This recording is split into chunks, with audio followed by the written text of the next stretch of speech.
So this is the second video in this series that I'm calling It Starts With Us, about how we can build connections in the face of the polarization we're experiencing in the country right now.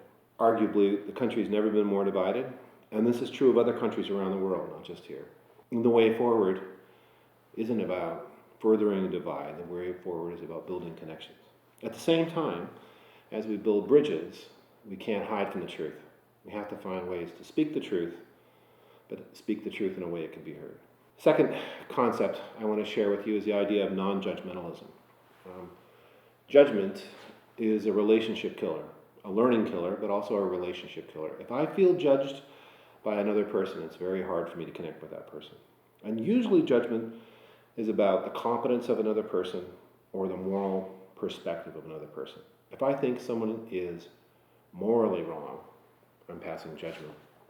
And if I think someone is incompetent, I'm passing judgment.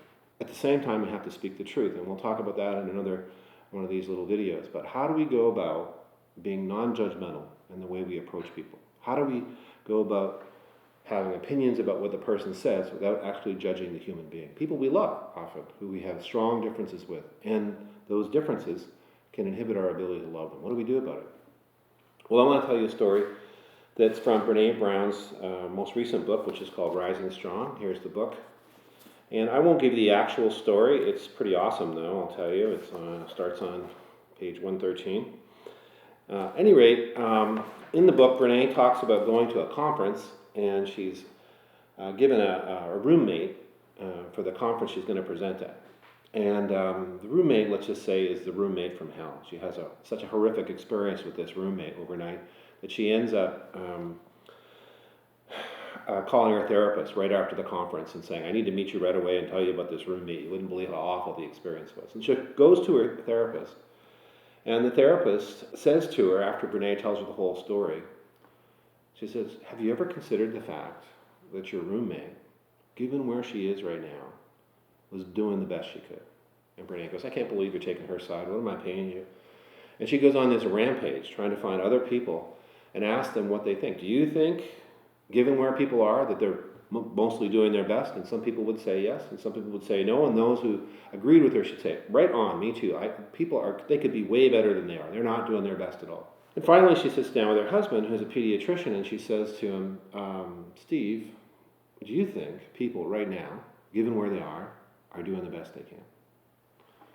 And her husband takes a long time to respond. He pauses for a long time. And then he looks at her and he says, I don't know.